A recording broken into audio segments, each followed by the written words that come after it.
fundamental, classical repertoire. I want you to stand on a diagonal on the right-hand side, genie style, your arms.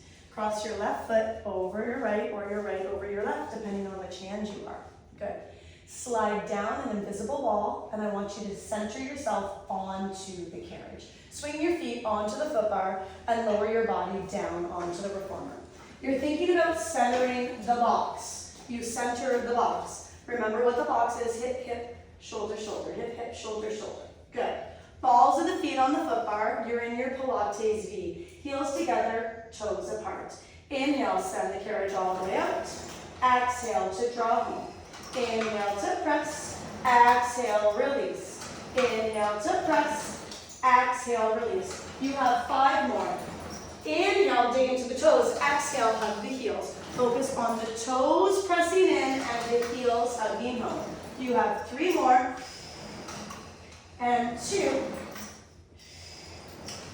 And 1. Coming all the way home to the stopper. Bring your knees into tabletop for a smooth transition. Moving on to arches. Land the arch of the foot on the foot bar. 45-degree wrap over, 45-degree hug of the heel under.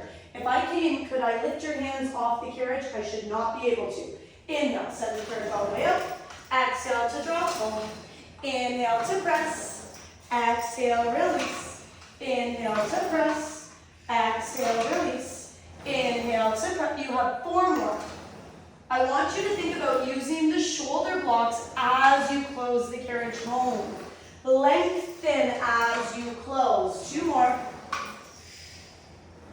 Last one. Come all the way home. Bring your knees into tabletop. Dorsal flex the feet. Land on the meaty part of the heel. Inhale, send the carriage out. Exhale, close home. Inhale to press. Exhale, close home. Toes should not be moving. You're in a straight wall. Keep them on the wall. Keep them on the wall. Keep them on the wall. Don't let them move with you. Go for 2 more. Last one.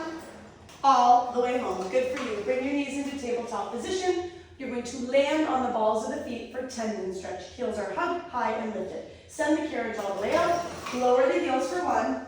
And lift, lift, lift. Bend the knees, close the carriage. Send it all the way up. Lower for 1. Lift, lift, lift. Bend to close. We're reversing. Send it all the way up. Lower, lower, lower. Lift on 1. Bend the knees, close the carriage. Send it all the way out. Lower, lower, lower. Lift, bend to close. Excellently done. Footwork complete. Very nicely done. Coming out of tendon stretch. I want you to rock yourself up into seated towards the right. Don't let the feet touch the ground. Offload a white and a blue, staying on your 2 outside reds. Good. Yeah, you have 2 outside reds, so you have to offload that. All right. Good. Swing yourself around, center your position onto the carriage. You've already changed into your handheld straps, those that have the option. Good. Bring your knees into tabletop position, preparing for the 100. Remember, it's fundamental, so you would stay in tabletop. Inhale. As you exhale, peel yourself up into an upward, bone by bone by bone. Come back down again. Some of you move too fast. Inhale. Exhale, pause. Chin to chest.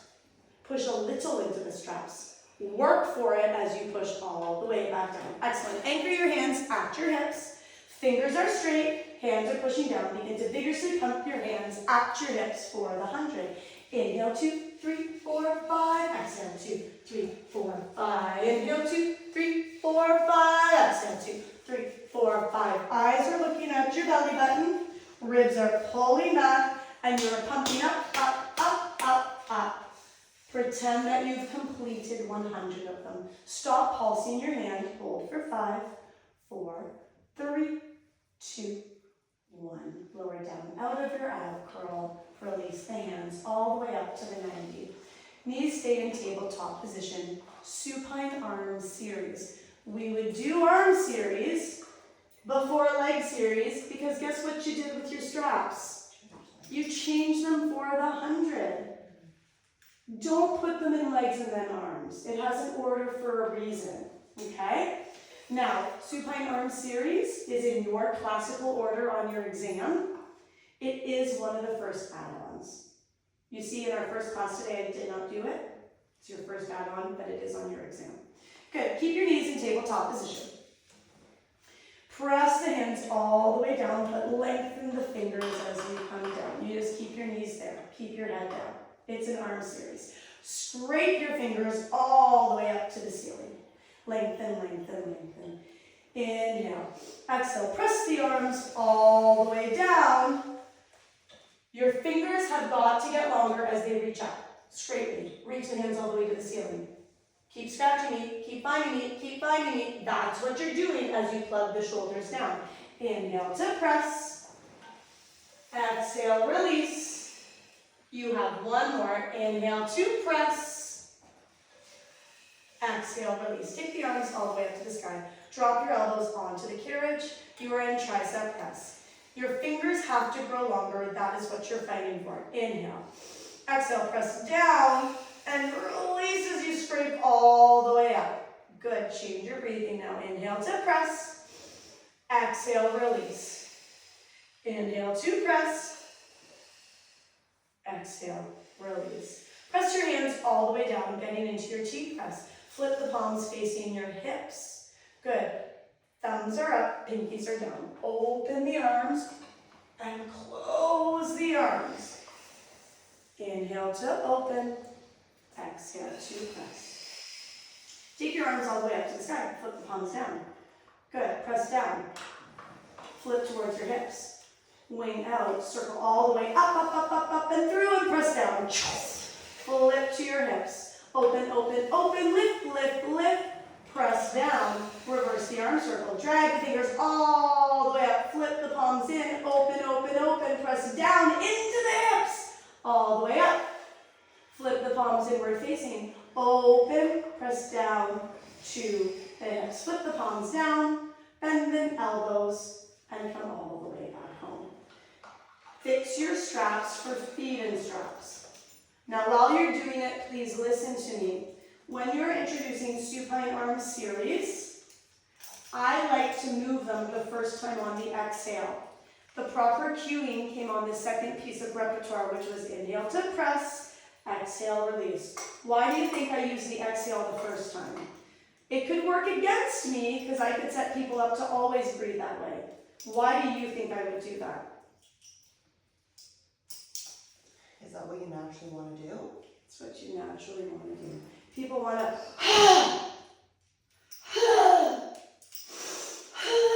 So why did you let us do that the first time? so that you feel the motion of the extension. And then I introduce the conflicting breath, which is quite frustrating because you're working breath in opposition. Oh, it's brilliant. However, I could set myself up for failure, right? I really could, because if I cue the wrong breath the first. This is your gearbox. When you guys gear in and gear out on those contemporary machines, you're moving the stoppers.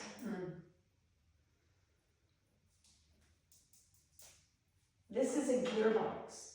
On contemporary machine, the gearbox is built into the plank. On classical machines, this is called a tube. Shorty rocks go on a limb. These are your 5'3" tubes. Well, what happens if they're 5'3", Shona? It's close enough to 5'4" and you leave them on a tube. Make them work for it.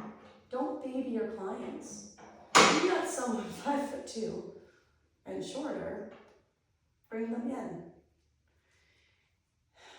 The problem is, thicker people will want to gear out. I don't like gearing them out. I'd rather change their foot bar. Think about if someone is thick. They don't like smushing on themselves. They don't. Think about when you've got your period or you're bloated. You don't want to be like, right? Now, tall people, 5'8", you gear out. Gear in, gear out. This thing just lifts up. For all intents and purposes, you should always be at a 2. If you look here, you can move the stopper. On classical, the setting for normal height people is a 2 and a 2. It's a 2 and a 2. You don't have to worry about the first hole, You should never worry. because there isn't one here. Well, see how this is proper? It's on a 2. Yes. That, they don't have a, Yes. yes. Yes. So it makes sense, it's Yes. on a 2, Yes. which is why I'm a stickler for it. Yes. Good. So when you have your spring load on this apparatus, red is still 100, blue is still 50, white is 25. This is your yellow guy at the other studios. This is your green guy at some studios. You always load up for footwork, 2 red, a blue, and a white. That's fundamental. What you guys started on today was 3 red, because you all can. That's intermediate. Guess what advanced is? That. Anyone who's spring load for footwork over 300 needs to be dealt with. What would you change in footwork to make it advanced? Nothing. Isn't that wild? It's Just think about your classical mat, fundamental. We have maybe 6 new pieces of repertoire for intermediate. There's 2 for advanced. That's It's why I literally say- just a mind-body connection and getting into movement. Yeah, you layer with cueing. You layer with critique. And that's why when people are like, oh, fundamentals is beginner, I'm like, no, everyone stays in fundamentals, right? So, for your exams, you guys, you'll learn at play. For beginner, it's 2 red, a blue, and a white. But what happens if someone like Abby is a beginner, like a thin, light-toned body? Well, you can't really have them on full spring load. They won't be able to clear it, so you offload the heaviest. That's still real hard for people. When they come see me for privates at play, I struggle. Yeah. Yeah. This is a stupid question, but would you rather offload this one to keep it more I was even? wondering the same thing. To keep what more even? Like the pull. Tension? Yeah, because this Doesn't would be matter. one and then that would be. No, it would be nuance that would take 15 years to nuance. But if you like it that way, because in your head that makes more sense, do it. There's no protocol for that. Okay, so that's your apparatus. The safety strap, well, first of all, let's take a look at the football. That's different. So, on these guys, you have to lift it and click it. It's nearly impossible. Does it go to a You 90? can't do, no, that Okay. doesn't exist on classical. Oh, okay. You can't do this lift thing unless you lower your heel down. I don't recommend that transition. So these are, let's talk about it. The one out there, peak, it's classical. This is a knockoff of classical.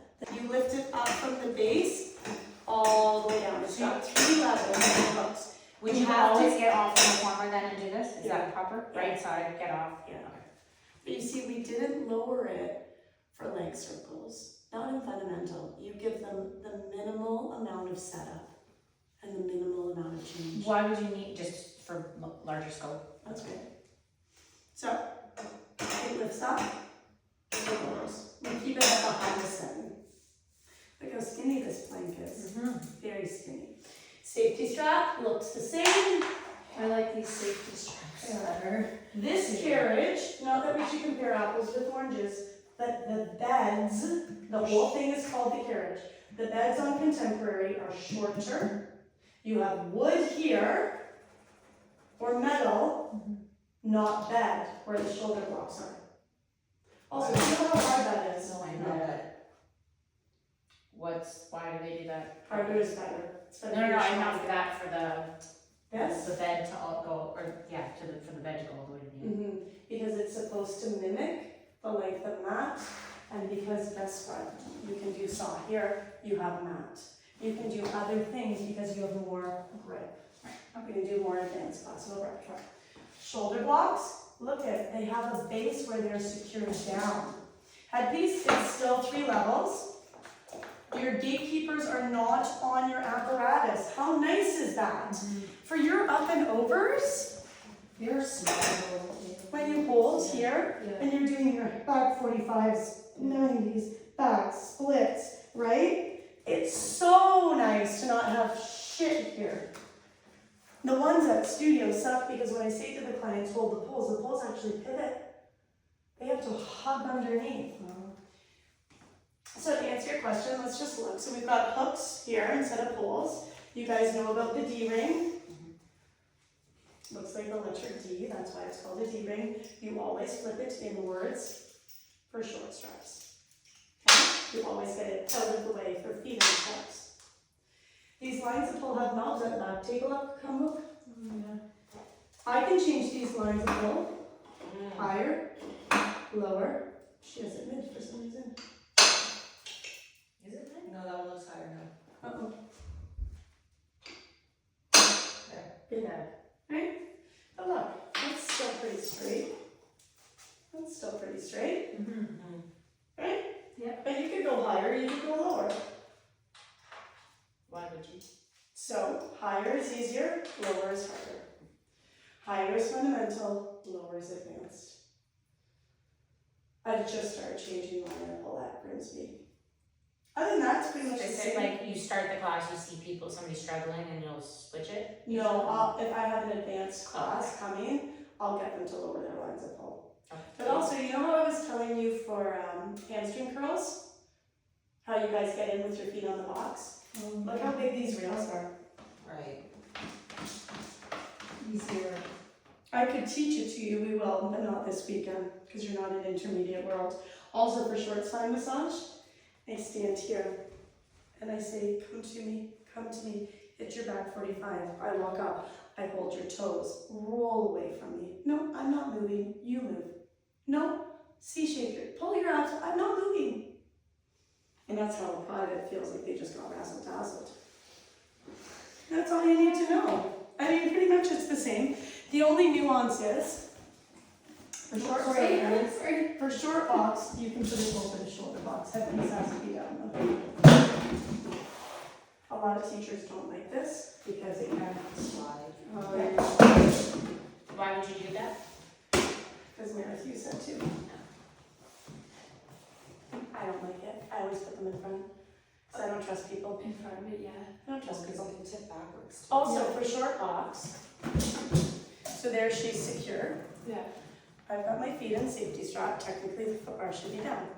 So now, I'm gonna take my short, see how I'm ducking. I'm gonna do my round back, head into the well. Chin to chest. Roll all the way up and over. Longer distance here, you need to have someone very secure that their feet are over the springs. Austin hated it on Wednesday because he didn't know what the fuck.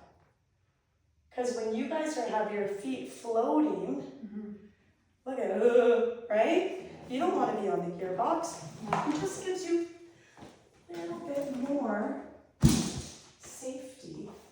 You feel more safe. I'm already tighter, Yeah. right? So now, when I roll back, look, I can be cheating. I can, I did have a question about that during our class. yeah. In fundamental, are we like supposed to be floating our feet up and going back, or do they stay glued? They can, they should be straight and floated? Because I wasn't sure if it's like you're supposed to keep your legs bent and touching. No, things. people do it because they're scared. Okay. The only thing that I do in fundamentals to get them not scared, take your foot bar one higher than the plank. Hook your feet into the safety strap and put your feet on the foot bar. Press down as you roll. That's so safe, it's so freaking tight. I just do that for people's mind, body, soul connection so they don't get scared that I'm doing something dumb. If you appear insecure and not confident, and then you put them in some of these unsafe movements, someone is bound to get hurt. If you're having a wobbly day, emotionally, psychologically, your relationship, your kids, your finances, avoid the dangerous exercises. They don't need to know why. You are allowed to be human.